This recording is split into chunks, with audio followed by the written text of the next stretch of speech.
नमस्कार दोस्तों, मैं Sandeep Maurya CID academy Jaunpur channel में आपका स्वागत करता हूं। दोस्तों, आज के ज्योग्राफी में हमारा टॉपिक होगा वायुदाब यानी एयर प्रेशर। तो चलिए स्टार्ट करते हैं। एयर प्रेशर देखिए, वायुदाब किसे कहते हैं, हेडिंग होगी।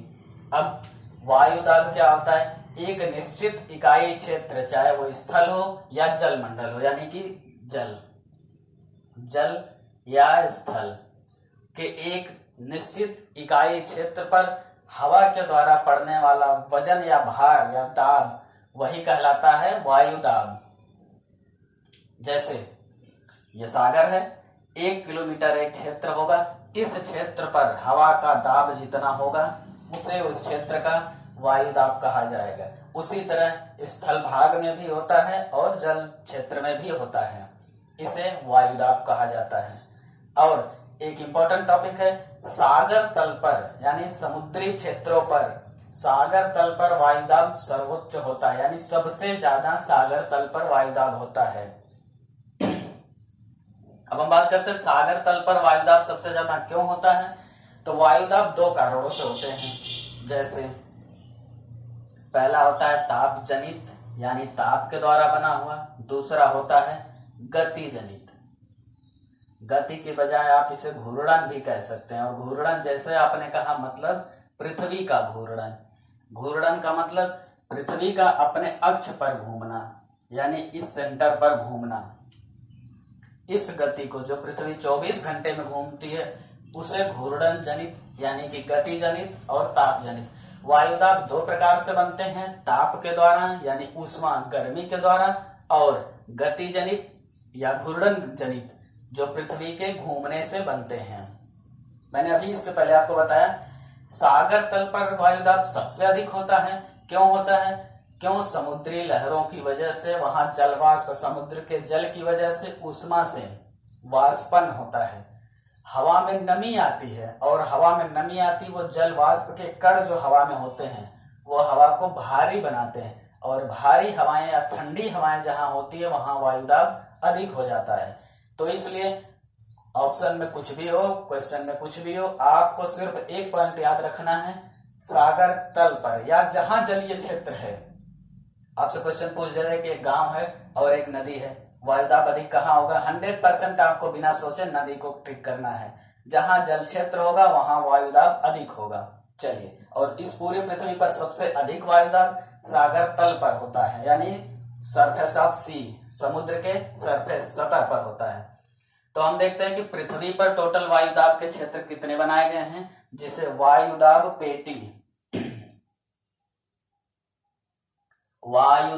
पेटी कहा जाता है। Pressure belt. चलिए, अब हम पहले मैप बनाते हैं। एक मैप के जरिए देखेंगे, छोटा सा फिगर बनाते हैं पृथ्वी का।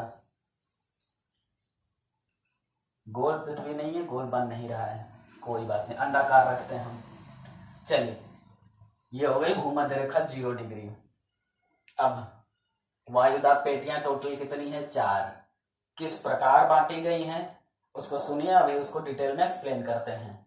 भूमध्य रेखीय क्षेत्रों से और ध्रुवीय क्षेत्रों से 2 रेखाएं, 2 क्षेत्र, 2 पेटियां बनती हैं भूमध्य रेखीय क्षेत्रों से जो ताप जनित होती हैं। 2 क्षेत्र होते हैं ध्रुवों के क्षेत्र से, ध्रुवों से बनते हैं, जो घूर्णन जनित पेटी होती हैं। कैसे, उन्हें देखते हैं। 0 डिग्री अक्षांश भूमध्य रेखा या विषुवत रेखा कहा जाता है। नेक्स्ट पहला आता है, यहीं से हम शुरू करते हैं। पहली पेटी का नाम है विषुवत रेखीय निम्न वायुदाब पेटी। पूरा नाम मैं हिंदी में लिखता हूं, फिर उसे इंग्लिश में भी लिखता हूं। विषुवत रेखीय निम्न वायुदाब पेटी। मेरे साथ लिखते चलिए, आप नोट्स बना रहे हैं तो, नहीं तो फिर शब्दों पर ध्यान दीजिए। चलिए आगे देखते हैं। आप जानते हैं भूमध्य रेखा यानी इक्वेटर, तो स्पेलिंग ये है इक्वेटोरियल।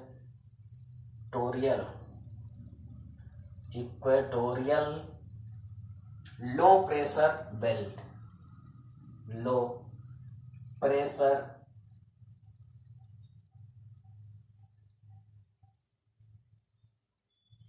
कुछ इंग्लिश मीडियम छात्रों को उनकी बातों का क्वेश्चन पूछे गए। कई बच्चे बोले कि शुद्ध हिंदी में थोड़ा दिक्कत होती है सर, इसलिए मैं इन शब्दों को लिख रहा हूं, आप इस पे ध्यान दीजिएगा। और मकसद क्या है वो तो आपके सामने क्लियर है, मैं उसे फिगर में भी दिखाऊंगा, सामने भी।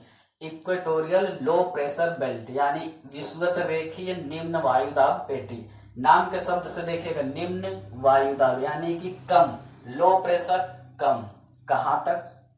10 डिग्री उत्तर, 10 डिग्री दक्षिण। भूमध्य रेखा या विषुवत रेखा से 10 डिग्री उत्तरी अक्षांश, 10 डिग्री दक्षिणी अक्षांश के ठीक बीचों बीच का क्षेत्र, इसे विषुवत रेखीय निम्न वायुदाब पेटी कहा जाता है। इसका दूसरा नाम डोल ड्रम, मैं यहां लिख देता हूं, हिंदी और इंग्लिश दोनों में लिखता हूं, डोल ड्रम पेटी। डोल ड्रम की स्पेलिंग देखते हैं, डोल DOL, डोल ड्रम, डोल ड्रम बेल्ट कहा जाता है। ये तो हो गया नाम। निम्न वायुदाब क्यों होता है? आपको मालूम है ये भूमध्य रेखा है, भूमध्य रेखा पर सूर्य सबसे ज्यादा देर तक चमकता है, यहाँ गर्मी ज्यादा होती है। ज्यादा गर्मी की वजह से क्या होगा? वायु में नमी नहीं होगी, यानी वायु गर्म होगी, और जहां वायु गर्म होगी, गर्म हवाएं ऊपर की ओर उठती हैं, और गर्म हवाओं में नमी नहीं होगी, यानी हवा कैसी होगी? हल्की, हवा का वजन कम होगा, तो वायुदाब कैसा बनेगा? निम्न वायुदाब, यानी कि लो प्रेशर होगा। ऊष्मा की अधिकता, गर्मी की अधिकता वायुदाब को कम करती है, गर्म हवाएं हल्की होती हैं, तो इसलिए यहाँ बनता क्या है? निम्न वायुदाब पेटी। ये हो गया डोल ड्रम क्षेत्र, 10 डिग्री उत्तर से 10 डिग्री दक्षिण तक। ये 0 डिग्री है, 0 से दक्षिण 10, 10 उत्तर, इन्हें डोल ड्रम क्षेत्र कहा जाता है। और दूसरी भाषा में इन्हें सदाबहार क्षेत्र भी कहा जाता है, वो हम मौसम में पढ़ेंगे। अभी के लिए हम वायुदाब देख रहे हैं, तो यहाँ निम्न वायुदाब बनता है। चलिए नेक्स्ट,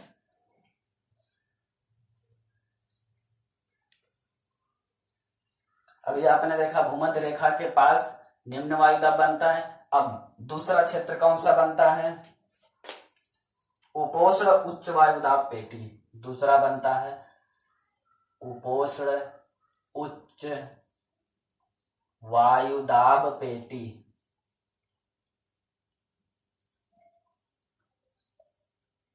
इंग्लिश लिखते हैं सब ट्रॉपिकल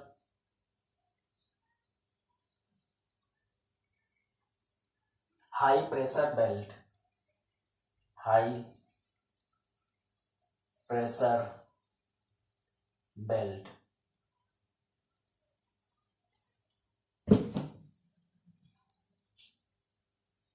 सब ट्रॉपिकल हाई प्रेशर बेल्ट, उच्च वायु दाब पेटी। कहां से कहां तक आपको मालूम है? यह है 23.5 डिग्री उत्तर। नाम क्या है इसका? कर्क रेखा। उसी तरह 23.5 दक्षिण, नाम क्या है इसका? मकर रेखा। कर्क और मकर 23.5 से शुरू होते हैं, यहां से लेकर 35 डिग्री तक। ये दक्षिण में 35 डिग्री, ये उत्तर में 35 डिग्री। उपोष्ण उच्च वायुदाब पेटी का क्षेत्र कर्क यानी 23.5 से 35 उत्तर, मकर यानी 23.5 दक्षिण से 35 दक्षिण। इन क्षेत्रों में उपोष्ण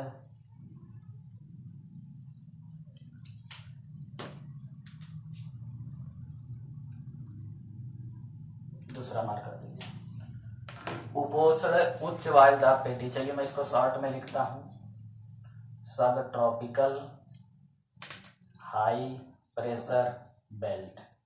उसी तरह ये भी होगा सब ट्रॉपिकल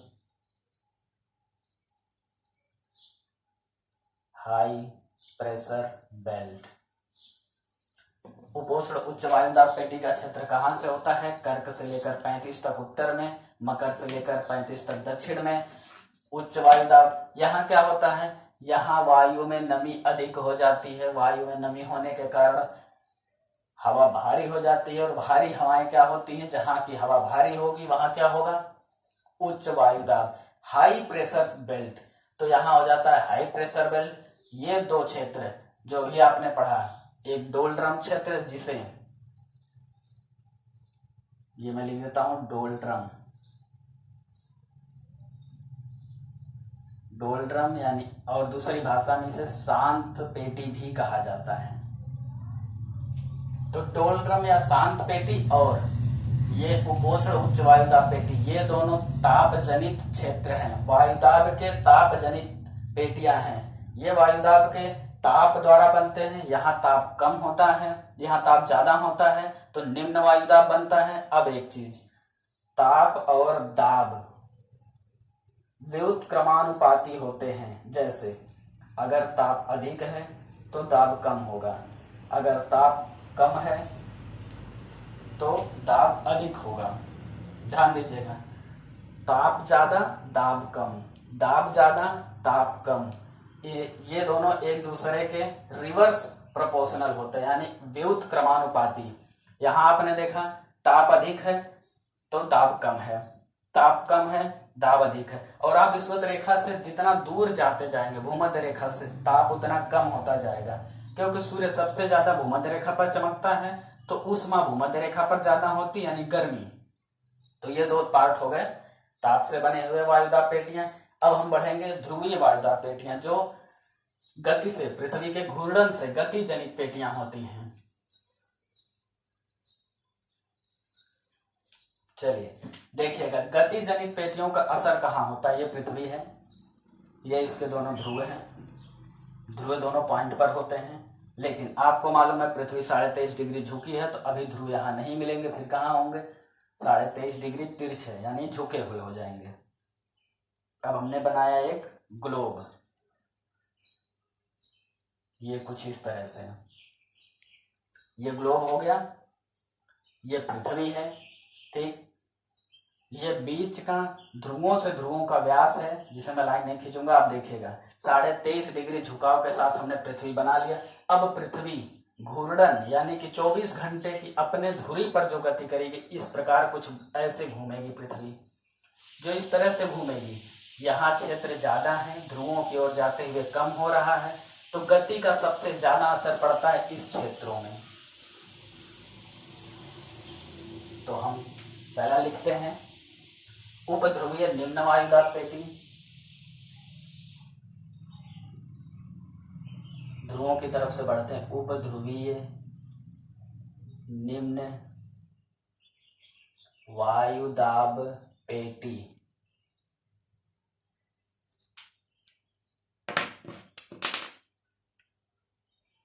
उपध्रुवीय निम्न वायुदाब पेटी, इसमें क्या होता है, सब पोलर, इंग्लिश देख लेते हैं, सब पोलर लो प्रेशर बेल्ट,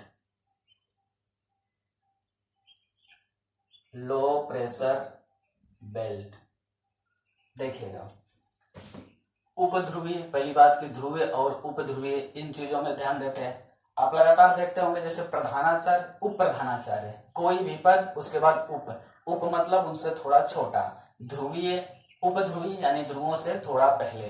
ध्रुव कहाँ कहाँ तक हैं, ध्रुव 90 डिग्री और 90 डिग्री, उत्तर में उत्तरी ध्रुव, दक्षिण में दक्षिणी ध्रुव। इनका नाम क्या है, इनसे पहले एक 66.5 डिग्री, 66.5 डिग्री दक्षिणी अक्षांश को क्या कहा जाता है, अंटार्कटिका। मैंने आपको अक्षांश और देशांतर में बताया था। उसी तरह 66.5 उत्तरी ध्रुव को क्या कहा जाता है, आर्कटिक।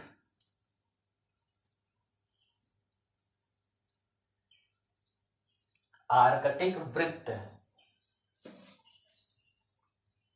तब अब ध्यान दीजिएगा, ये हो गया 66.5 डिग्री उत्तरी आर्कटिक वृत्त, उत्तरी अक्षांश। यहां से 45 डिग्री, ये 35 है लगभग, कुछ यहां आएगा 45 डिग्री। आर्कटिक वृत्त से यानी उत्तरी अक्षांश 66.5 उत्तरी अक्षांश से, आर्कटिक से 45 डिग्री उत्तरी अक्षांश के बीच सब पोलर लो प्रेशर बेल्ट, सब पोलर लो प्रेशर बेल्ट। उसी तरह दक्षिणी अक्षांश में 66.5 डिग्री यानी अंटार्कटिक वृत्त से 45 डिग्री के बीच यही सब पोलर लो प्रेशर बेल्ट। उपध्रुवीय निम्न वायुदाब पेटी, क्या है हेडिंग? निम्न वायुदाब यानी वायुदाब कम है। अब देखिएगा, अब आप कहेंगे ध्रुवों की ओर बढ़ रहे थे, ताप तो कम हो रहा था, तो फिर वायुदाब भी कम कैसे हो गया? वायुदाब बढ़ना चाहिए। हाँ बिल्कुल बढ़ना चाहिए, ताप कम हो रहा है। लेकिन आपको बताया था दो प्रकार की पेटियां ताप से बनती हैं जो ताप जनित हैं, दो प्रकार की पेटियां गति जनित हैं।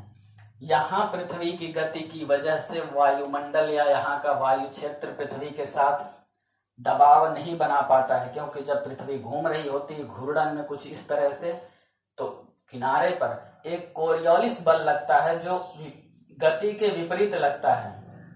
इसे जानने के लिए आपको कोरियोलिस बल जानना है तो आप एक थाली में पानी भरिए, ऐसे उठाइए और सीधा नचा दीजिए। आप देखेंगे थाली आपके साथ घूमती है, पानी पीछे चला जाता है। जो पानी पीछे चला जाता है, जिस बल के द्वारा पानी पीछे गया, वही कोरियोलिस बल कहा जाता है। वही कोरियोलिस बल की वजह से यहाँ का स्थिर वायुमंडल भी पीछे हो जाता है। अब वायुमंडल और सब कुछ पृथ्वी के साथ जो है वो पृथ्वी के गुरुत्वाकर्षण के कारण चिपका हुआ है, उसके साथ जुड़ा हुआ है। तो ऐसा नहीं कि यहाँ से वायुमंडल खत्म हो जाता है, पकड़ कमजोर हो जाती है। जब आप थाली उठा के घुमा देते तो इसका मतलब नहीं कि सारा पानी गिर ही जाएगा, कुछ पानी बचेगा और कुछ गिर जाएगा। कहने का मतलब ये हुआ पकड़ कमजोर हो जाती है, और कमजोर होने के कारण वायुदाब क्या होगा? कम हो जाएगा। वायुदाब होना चाहिए सतह पर, यह सतह है, इस पर स्थित। मैंने आपको पहले बताया वायुदाब क्या है, किसी एक क्षेत्र और सतह पर स्थित वायु का पूरा प्रेशर जितना होता है, भार या वजन होता है, जो दबाव होता है हवा के द्वारा, वही वायुदाब है। अब पृथ्वी घूम रही है, घूमते हुए यहाँ प्रेशर कम हो जाता है, वायु का दाब कम हो जाता है, जिससे क्या होता है? निम्न वायुदाब यानी कि लो प्रेशर बेल्ट का निर्माण होता है। यह हो गया उपध्रुवीय निम्न वायुदाब पेटी। ठीक, चलिए आगे बढ़ते हैं। उम्मीद है समझ में आया होगा। इससे जुड़ा कोई भी क्वेश्चन आपको मिलता है कमेंट में बताइएगा। एक और पार्ट बचता है, उसे देखते हैं। अभी तक आपने देखा उपध्रुवी यानी ध्रुवों से पहले। अब जो अगला होगा वो ध्रुवीय होगा, ध्रुवीय उच्च वायुदाब पेटी। नेक्स्ट होता है ध्रुवीय उच्च वायुदाब पेटी, यानी कि polar high pressure, polar high pressure belt. शब्द के हिसाब से देखें, ध्रुवीय यानी ध्रुवों पर 90 डिग्री साउथ तो पोल हो गया दक्षिणी ध्रुव, साउथ पोल। उसी तरह 90 डिग्री नॉर्थ यानी कि नॉर्थ पोल, उत्तरी ध्रुव। अगर फिगर में कुछ दिक्कत आ रही होगी तो आप आवाज ध्यान से सुनिए। उत्तरी ध्रुव 90 डिग्री, दक्षिणी ध्रुव 90 डिग्री दक्षिणी अक्षांश।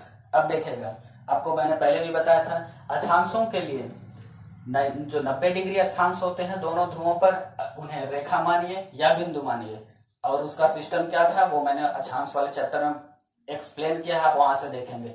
अभी हम क्या देखेंगे, एक क्षेत्र जो 90 डिग्री क्षेत्र है, चाहे वो दक्षिणी ध्रुव पर हो चाहे उत्तरी ध्रुव पर, यानी जिस क्षेत्र को उत्तरी ध्रुव क्षेत्र कहा जाता है। ध्रुवों पर क्या होता है, ध्रुवों पर सूर्य की धूप पहुंच ही नहीं पाती है। वहां क्या होता है, वहां सिर्फ दो मौसम होते हैं, गर्मी और सर्दी, क्योंकि 6 महीने रात रहेगी, 6 महीने दिन रहेगा। ध्रुवों पर क्या होगा, ऊष्मा नहीं पहुंचने से सर्दी बनी होती है, वायुमंडल में लगातार नमी बनी होगी, जो कि आपने देखा है आर्कटिक पर भी पूरा बर्फ से ढका हुआ है। जहां से रूस से उत्तर बढ़ेंगे आप साइबेरिया क्षेत्रों में, वहां से शुरू हो जाता है उत्तरी ध्रुव का क्षेत्र, और 90 डिग्री जाते हुए तब तो सोच ही नहीं सकते आप। कम से कम 10-12 किलोमीटर ऊंचाई की बर्फ जमी हुई, इससे भी ज्यादा होगी, उससे ज्यादा तो माउंट एवरेस्ट पर भी है। उसी तरह अंटार्कटिका में भी सागर होते हुए भी इतनी भयंकर बर्फ जमी हुई है पानी के अंदर, यहाँ तक कि एक द्वीप बन गया। अंटार्कटिका महासागर में महाद्वीप बन चुका है। अंटार्कटिका महाद्वीप, महाद्वीपों में आप पढ़ेंगे अंटार्कटिका महाद्वीप, जो कि एक स्थल भाग है ही नहीं, बर्फ से बना हुआ भाग है, वो स्थल नहीं है। उसमें बहुत बड़े बड़े बर्फ, इतने बड़े बर्फ के चट्टान है कि वहां एक जैसे देश का निर्माण होता है, जैसे एक बड़े बड़े द्वीप जैसे बन जाते हैं। तो यहाँ क्या होगा, मौसम ठंडा होगा, तापमान कम होगा। अब आप देखिएगा, ताप कम है तो दाब क्या होगा, नियम के हिसाब से दाब अधिक होगा। दूसरी चीज, ऊष्मा नहीं पहुंच रही है तब भी क्या होगा, तापमान यानी गर्मी नहीं होगी, मौसम ठंडा होगा, हवाओं में नमी होगी, और क्या बनाएगा, उच्च वायुदाब, यानी कि हाई प्रेशर, उच्च वायुदाब बनेगा। तो ये हो गया पृथ्वी पर 4 वायुदाब पेटियां, यानी 4 एयर प्रेशर बेल्ट बनाए गए हैं। इनमें किस प्रकार बांटे गए हैं, कौन कहां से कहां तक है, तो इसमें आप क्या लिखेंगे, अगर आपको लिखना होगा तो दोनों ध्रुवों